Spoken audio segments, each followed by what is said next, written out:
18 साल की उम्र में जब बच्चे गोटियां खेल रहे थे, तब मुकेश सहनी अपने दोस्त के साथ पवन एक्सप्रेस पकड़कर मुंबई पहुंच चुके थे।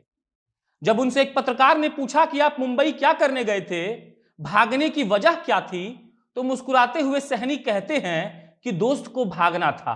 वो बोला तो हम भी भाग गए।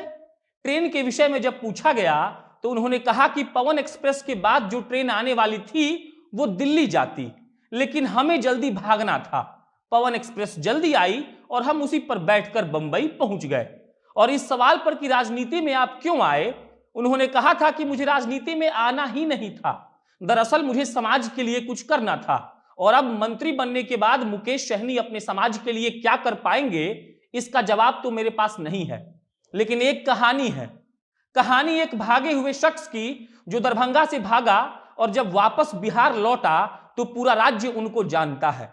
कहानी एक ऐसे शख्स की जिसने खुलकर कहा कि मैं अपने समाज के लोगों की राजनीति करना चाहता हूं, जिनको किसी राजनेता ने कभी बढ़ने नहीं दिया।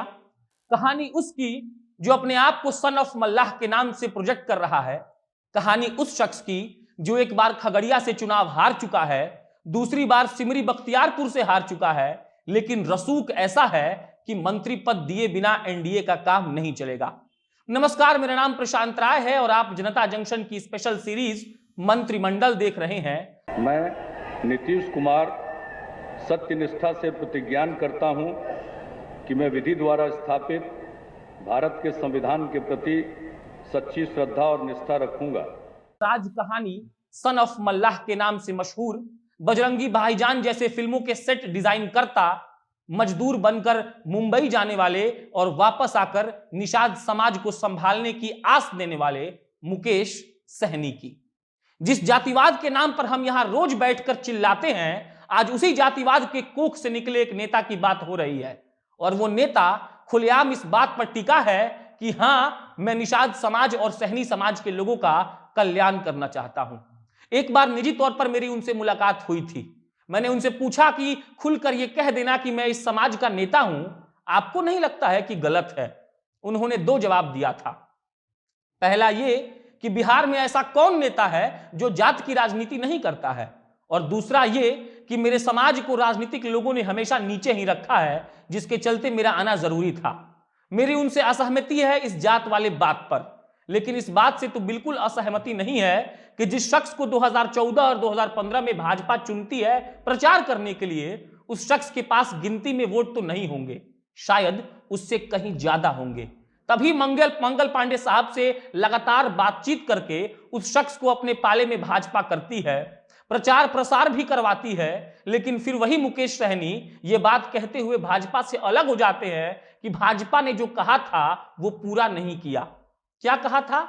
यह कहा था कि मुकेश सहनी के समाज को एससी कैटेगरी में डाल दिया जाएगा, और यह पूरा नहीं हुआ। और अलग होने के बाद फिर दूसरी कहानी की शुरुआत हो जाती है। उससे पहले राजनीति में एंट्री की कहानी जान लीजिए। साहब जब 18 साल की उम्र में बंबई भाग गए थे, उसके बाद बिहार आते ही नहीं थे। 2009 में आना हुआ और तब छठ का एक भव्य आयोजन कराया गया, और तब निषाद समाज के लोगों ने मुकेश सहनी से कहा कि अब वक्त आ गया है जब हमारे समाज के लिए आपको कुछ करना चाहिए। मुकेश सहनी खुलकर कहते हैं कि मुझे राजनीति में बिल्कुल नहीं आना था। वो खुलकर कहते हैं कि उस वक्त अपरिपक्वता थी, जिसके चलते कई गलत निर्णय भी लिए गए। लेकिन उस छठ पूजा के समारोह के बाद 2010 में सहनी समाज कल्याण संस्था की गठन हुई। उस संस्था का काम ही था कि निषाद समाज के लोगों को, मल्लाह लोगों को मदद की जाए, चाहे किसी को स्कूल में पढ़ने के लिए फीस देना हो या किसी की बेटी की कोई जरूरत हो। हर काम के लिए सहनी समाज कल्याण संस्था काम करने लगा, और उस वक्त दरभंगा और पटना दो जगह मुकेश सहनी ने इसका दफ्तर खोला। काम धीरे धीरे हो रहा था, और तब 2013 में लोग मुकेश सहनी के पास गए और उन्होंने कहा कि हम एक बड़ा कार्यक्रम करना चाहते हैं। मुकेश सहनी ने इसकी इजाजत दे दी, और फिर जब यह कार्यक्रम हुआ तो दरभंगा के मैदान में लाखों लोग आ गए, और तब मुकेश सहनी के ताकत का अंदाजा राजनीतिक पार्टियों को हुआ। सहनी को भाजपा ने अप्रोच किया, और भाजपा के लिए सहनी ने 2014 और 15 में काम किया। उसके बाद भाजपा से अलग हुए, और इतने वक्त के बाद मालूम पड़ चुका था कि खुद राजनीति में उतरना पड़ेगा, वरना कुछ नहीं होने वाला है। और तब 2018 में जन्म हुआ विकासशील इंसान पार्टी का। सहनी के ऊपर सबसे बड़ा आरोप यही है कि सहनी कहीं टिकते नहीं है, अपने हिसाब से पाला बदलते रहते हैं और वो हिसाब सिर्फ इतना है कि वो अपनी राजनीतिक जमीन तलाशने के लिए इधर उधर मुंह मारते रहते हैं। कभी महागठबंधन के पास, कभी एनडीए के पास, कभी किसी और से बात करते रहते हैं, लेकिन मकसद सिर्फ इतना है कि उनके जाति को उचित सम्मान मिले। बाकी महागठबंधन का वो प्रेस कॉन्फ्रेंस उनको काफी चर्चा में ला ही चुका था। आखिर तेजस्वी यादव को बीच सभा में छोड़कर चले आना बड़ी बात थी और तब उनको अमित शाह से मिलने के लिए कहा गया और 11 सीटों का ऑफर मिला, साथ में एक एमएलसी का पद भी।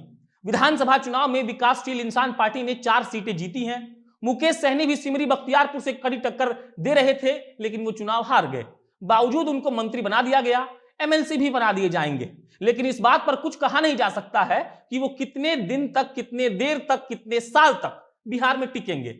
लेकिन इस बात पर तो सबकी सहमति होनी चाहिए कि जिस तरीके से उस शख्स ने अपने तबके को एकजुट करके बड़ी बड़ी पार्टियों को उनके तरफ मुंह मोड़ने को मजबूर कर दिया है, इसके लिए वो तारीफ के हकदार बिल्कुल हैं। इस एपिसोड की समाप्ति यही होती है। बाकी के बचे 9 एपिसोड आपको हम जल्द दिखाएंगे, जिसमें उन नेताओं के बारे में बताएंगे जो आपके बिहार के मंत्रिमंडल में शामिल हुए हैं, उनके अनसुने किस्से सुनाएंगे और ये बताएंगे कि वो किस पार्टी से आते हैं और उनका राजनीतिक सफर कैसा रहा है।